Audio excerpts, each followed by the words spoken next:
I'd be tempted to look to see what I can get on eBay for it, but there's no time for that because now I've got to run in the other direction because that other guy has answered me and says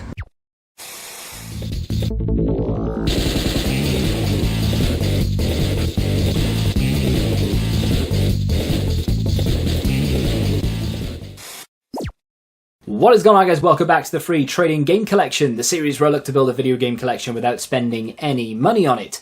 I'm in the middle of moving things around. I mentioned this in the last episode, but for those of you who maybe missed last episode or didn't watch it, then yeah, I'm moving the room around. So angles are a bit weird, lighting is terrible. I apologise, but hopefully it will be worth it in the end. We will do some sort of room tour, I think, once I've got some more shelves up over the other side, because then things will start to look a little bit better, because at the moment it's a bit of a mess, I won't lie to you. And things have moved. A few people mentioned in the comments of the last episode, oh, where's this gone, where's that gone? There is a chance I still have it. There are a couple of things from the collection that I've traded, which you'll see in a later episode. But for the most part, I have nearly everything that you would have seen in episodes gone by. If you have missed any of those episodes, what a segue that is. Go to the description. You'll find a playlist from episode 1 all the way up to where we are now. How have I got everything for free? Well, if you can't be bothered to check out the playlist and you want it in a nutshell, essentially, I will go to places like Facebook, Vinted, eBay, charity shops, boot sales, you name it. Wherever there's a deal, I will try and get there. I might be 5 minutes late, but I will try and get there. I will pick up, say, I don't know, a console and some games. Maybe we'll sell the console on if we already have it or we're not interested in it. We'll make our money back. In some cases, we make a profit, and then whatever's left over, I'll either keep or maybe keep some of it, trade some of it in, get the games that we want, that kind of thing. So today, going to go back to our roots, almost quite literally, and we're going to go to Facebook and see if we can pick up any deals. I am currently on Facebook. I have a few deals going down. I say few, I've got one at the moment. I wanted two, but the guy just, he's read it and he's not answered it. It's just, I don't know what it is at the moment with Facebook. People seem to be like, posting things, I want to sell this. I'm like, yeah, I'll come pick it up. And then they'll just blank me after. I can see that he's read it, but it is what it is. So the first deal is, or hopefully if he does actually answer me, but it's been up a good 5 minutes, was for Sonic Forces on the PS4 as well as Little Big Planet 3, both for £4 each. Sonic Forces I would keep. Little Big Planet probably would trade it in. I think it trades in for £10 if memory serves. And then he also had SpongeBob Season 6 on DVD, which selling for £3, trades in for £4. But I've asked him, would he do all three of them for £10? It's only knocking £1 off, but like I said, hasn't answered me.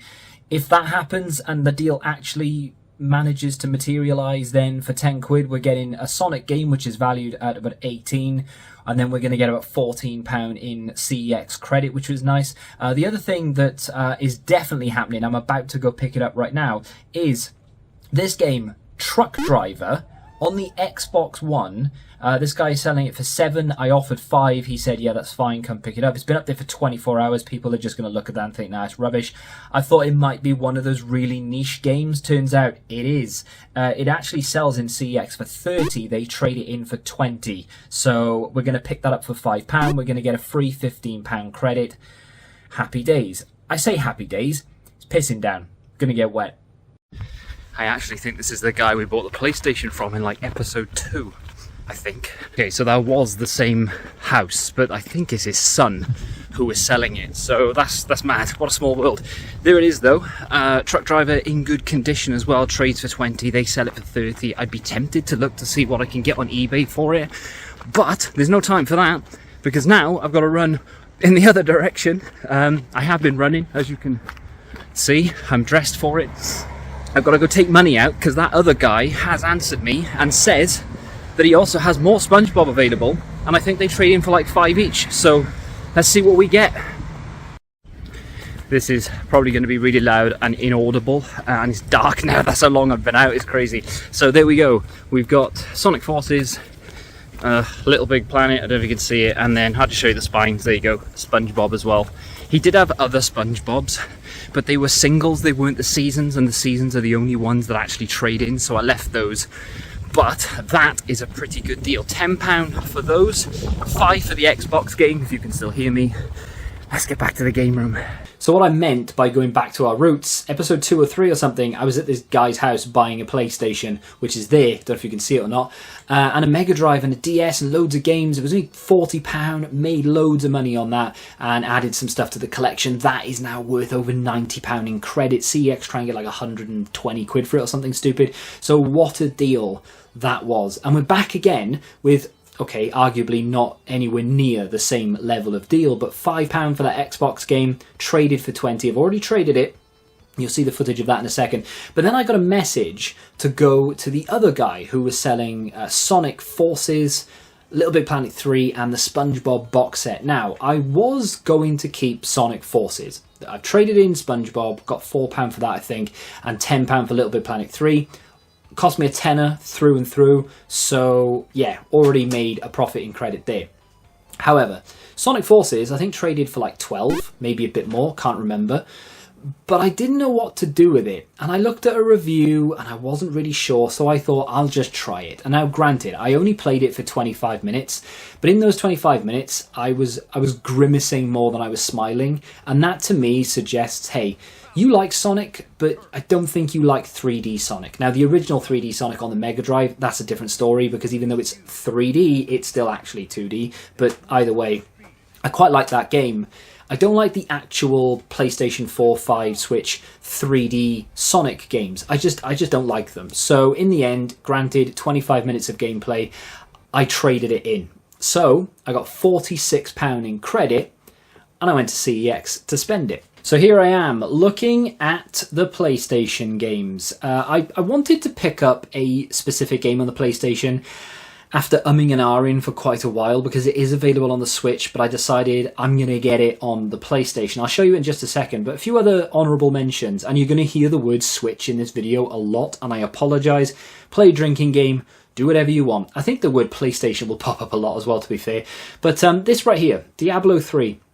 I looked at a review, and the word review as well. I didn't think I'd like it. Not my type of game, I thought. But actually, having watched the review, I think I would like it. But I'm so addicted to my Switch right now. I'm thinking I want it on the Switch, but I think it's double the price on Switch, maybe even more. Ay, caramba! Also, I don't really know what to do when it comes to those type of games. This down here, don't think this is on Switch, but Blair Witch, didn't like the remake of the film, same artwork, but I don't think the game has anything to do with the film, so definitely want to pick that up at some point, because from the review it looked quite good. So before we dive into the big bulk of the spend, like I said, £46 in credit here. I'm just going to show you what I spent my remaining credit on. So I bought 2 games and used up the majority of the credit, £40. So I had £6 left. Now I could have kept that, because I actually have a few other things that I can take to trade in, probably in the next episode or maybe the episode after. I've got so much backed up right now, it is crazy. I've got a stack of games to my right that it takes up almost the entire shelf. There's a lot to get through. So I was going to keep it, but there is a game I actually wanted, and I did say in the footage, I do want it on the Switch, but I can't really justify spending nearly double the price, if not double the price on it. So I've got it on the PlayStation. If I really like it, I will get it on the Switch. It is Rico. Now, a lot of you may know that that is trash, and that's fine, and a lot of you may not know what it is. Essentially, it's a cel-shaded first-person shooter. That's pretty much all I know about it. I'm pretty sure there's a sequel called Rico London. I watched the review to Rico London, and I thought, wow, that looks cool. Typed Rico into CEX, and this one came up as well, and this was only £6. Haven't actually looked at the review of this one, so I don't actually know anything about the first Rico, but from the graphics and the art style, I know that that's a game I'm probably going to enjoy. I've been watching a lot of John Wick recently, so I kind of just want to shoot stuff, and I feel like with the art style and just shooting stuff in general, gonna have a lot of fun with that. Taking the sticker off it, but that was £6. Let's get back into CEX, and let's see what I spent the bulk of the money on. So a quick look at the glass cabinet, I say cabinet, window, I guess, before I go over to the Switch games. Some Mega Drive games in there, a couple that we already have, a couple that I might want, some PlayStation 1 games. I'm going to talk more about the PS1 and the PS2 in another episode. There's a 32X there, down from 280 to 250. It's been there for about 6 months, maybe even longer. I just feel like it's still overpriced. 250 quid for a 32X just seems really high to me. I've seen them on eBay for far less than that, I'm almost certain. Up to the Wii U. Now, there are a couple of Zelda games here that I was tempted by. I didn't pick them up, but I was looking at them. One of them is obviously already, I think it's Breath of the Wild. It's already on Switch, so if I'm going to get it, I'm probably going to get it on there. And then the other one is Wind Waker. It was £28, which I don't think is a bad price at all. The unfortunate thing about it really is that with £46 in credit, I had to pick between like, I had quite a lot of things that I wanted, I won't lie to you, and I had to choose which ones I wanted. Obviously, you know, in my mind I'm thinking, well, pick the ones that you don't see that often, pick the ones maybe you haven't even seen in here before. They've always got Zeldas in CEXs, whether it comes to Wii U, Switch or whatever, it doesn't make a difference. They've always got them. So I'm not worried about not being able to find them again. So I left it, decided not to, and then I looked at this, looked at the review of this yesterday. I thought it looked really good. Someone said it was basically a reimagined Pokemon Yellow, and I lived on that game. I really enjoyed it. There's an Eevee version as well, but there was like 4 copies of each, so I was kind of happy to just leave that there for now. Because again, 38 I think would have been nearly all the credit gone in one game, which I'm okay with doing, but on this occasion I decided that there's plenty of them there. Like I said, I've got a few other things to trade in as well, so we may be able to afford that next time round. A couple of other games. Don't know why I looked at that 30 in one, to be honest. This game looked interesting, but I hadn't seen anything about it. Like, I've not looked at a review or anything, so I decided to leave it. I've made a fair few mistakes by buying things that on the back, just looking at the back. This I did look at a review for, and it looked really good. And it was only £25, and I haven't seen it in there before. So by that logic, realistically, I should have bought it, but I didn't. I put it back. I'm looking for more first-party stuff at the moment. I'm really enjoying playing on it. One of the games I'm actually playing isn't first-party, but I do want to start playing more of the Mario, the Luigis, the Kirbys and things, and even Pokemon as well. There's quite a lot of games for the Switch that I want to play. It's probably the console I wouldn't say focus on most, but I am definitely going to go out of my way, if I can, to build up the collection a little bit quicker than others. I just love having a Switch collection. This game here that I'm holding in my hand is cheaper down, like 3 doors down in the pawn shop, Regenerate. I think it's like £6 in there, and I could get it in a Spending the Profit episode, so I decided to put it back, even though it looked interesting from the back. But I'm probably going to have to look at a little review. I really want F1 Manager, and I know I'm all over the place really, but I really want F1 Manager, and I've seen it in here once, and they don't have it now, and they haven't had it for a while, which is a little bit irritating. Another thing is, people keep saying it, buy Sifu, you have the credit, you have this, you can afford this, you can... Yes, I can, and today I would have. Unfortunately, they've only got one in stock. It's a PlayStation 4 copy, and the cover is reprinted in a DVD case, no less. So, definitely not going to pick up Sifu today, unfortunately. Otherwise, I definitely would have. Back to the Switch section. I really didn't know what to do. I was in here a long time, and this is what I nearly bought. Mario Kart 8. I had this once, very beginning of lockdown, picked up a Switch Lite, and I managed to get this with it as well. And I played it to death. I really do like it, and we don't have it in the collection. But on this occasion, I just felt like it was maybe a little bit too boring. I may have bought this if the spine was in good condition. There was a rip at the top and a little crease at the bottom, which I wasn't really that much of a fan of. And also, it's quite one-dimensional because it's just tennis. As opposed to this game, which is another game I want. I just want everything. This is the Switch version of Wii Sports, obviously. And, of course, on here you've got bowling, you've got tennis, and you've got loads of other things. So you're not just sort of pigeonholed into one sport like you would be with just tennis. Okay, fine, you won't have the Mario characters. But still, I left it, had a little look, didn't know what to do, had a think. Let's get back to the game room, and you'll find out what I bought. What I picked up is definitely going to look a little bit stupid. I said when I talked about Rico that I didn't really see the point of buying it on the Switch because it was so much cheaper on the PS4. I also said when looking at the Switch games that I wanted first-party titles. Luigi, Mario, Kirby, Pokemon even. I've done none of those, and I've gone against the grain. I've actually bought a game that is available on PlayStation, that's cheaper on PlayStation, but I've bought it on the Switch. It is Sid Meier's, I'm hoping I'm saying that right, Civilization 6. I've played the death out of Civ on the Xbox 360 and a few on the PC as well. This is, I think, going to be one of those that I sink a lot of time into, But on the Switch is where I will get the most time out of this. So this was £22. Now, if I was to buy it on the PS4, I'm going off figures off the top of my head, but I'm pretty sure it's £15.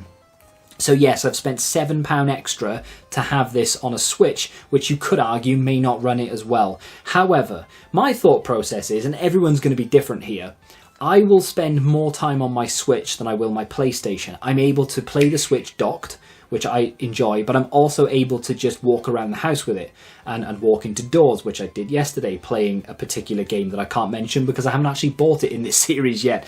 But yeah, I can bring it upstairs when I'm editing, in between editing, waiting for something to render or load or whatever it may be. So definitely going to get more game time out of Civ 6 on the Switch. That's why I was willing to spend a little bit extra to get it on this console. Plus, like I said, I really want a big Switch collection. Whether it be first party or not, happy to add that to the collection. The other game is going to, it's going to be pretty obvious to a lot of people who were paying attention, the glass cabinet side of things. It is a Mega Drive game. It's a game that they've had in that CEX for over a week, and I have been itching to buy it. I knew that this was one that I wanted before I went in. It is Mortal Kombat on the Mega Drive. I apologise if there's glare, like shining in the camera. I can't really do an awful lot about it, because like I said, the lighting is trash, and I've tried my best. This is actually complete, which is pretty cool, actually. Very good condition. The label has a small blemish there.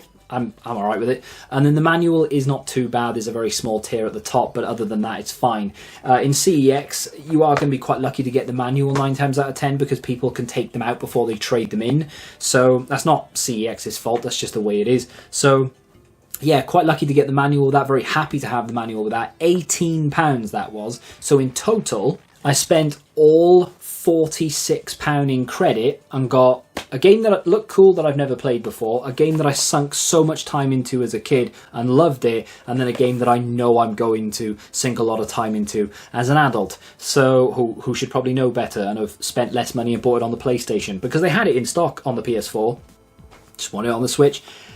I know they're not going to be everyone's cup of tea, and when it comes to these episodes, you may be watching this thinking, oh, why is he wasting his money on that game or this game or that game? And that is why there are so many games out there, because everyone has different tastes. They're my tastes. That might not be. They're definitely my tastes. So they're going to go into the collection. £46 spent. We only spent £15 to get those games, and we take that £15 out of the profit that we already had in the series. That's magic. That is how it's free.